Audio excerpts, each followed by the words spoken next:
celem projektu obnove najine hiše sva se na pomoč obrnila k mojemu očetu. Jaz imam sama zaupanje vanj, zato ker vem, da je bil dolga leta v gradbeništvu. Po drugi strani pa vem, da naj bo znal voditi čez celotno prenovo in naj jo usmerjati pri najinih željah in pri tem, kaj je dejansko realno. Ker vem, kakšen je njihov način življenja, njihov stil, njihove želje.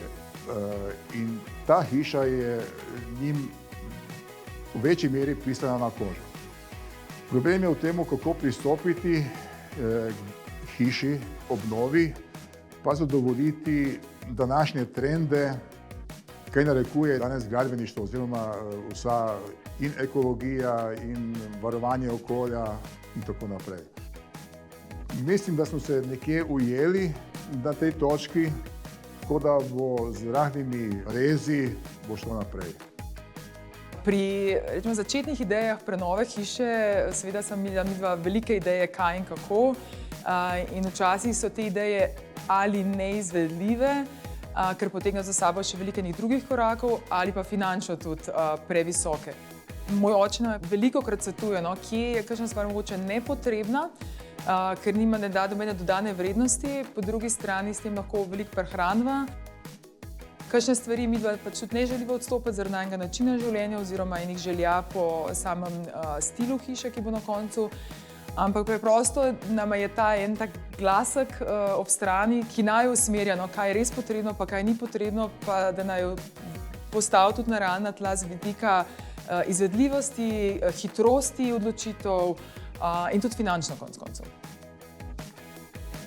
Tako kot sem rekla, sem res vesela, da imava na eni strani pomoč mojega očeta, da nam pomaga vso koordinacijo z izvajalci in tudi z njegovimi res neprecenljivimi nasveti in izkušnjami.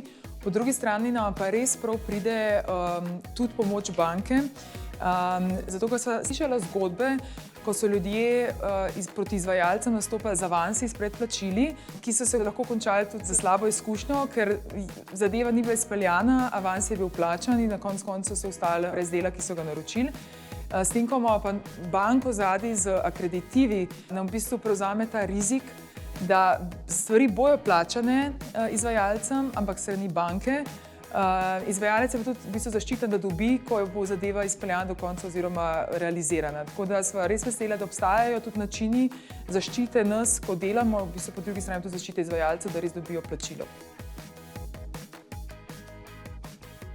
Po recimo 3 mesecih bolj intenzivnega dela na prenovi bi jaz res rekla, da je ključno, da se čim prej usedeš s partnerjem, z možem, z nekom, ki prenavljaš in se res dogovoriš prvo finančni konstrukt, ker če tega ni, se lahko pogovarjamo o številkah, v bistvu pa nimamo nobene osnove zadaj, do kje lahko sežemo.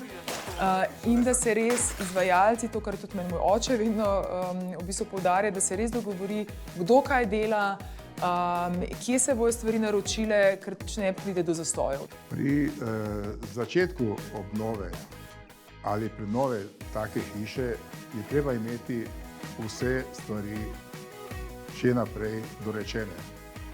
Želje, način izdelave obnove hiše, pa tudi finančno konstrukcijo, do katere mere gremo v adaptacijo. Na podlagi finančne konstrukcije se planira obseg dela, kvaliteta materiala in tudi rok izvedbe.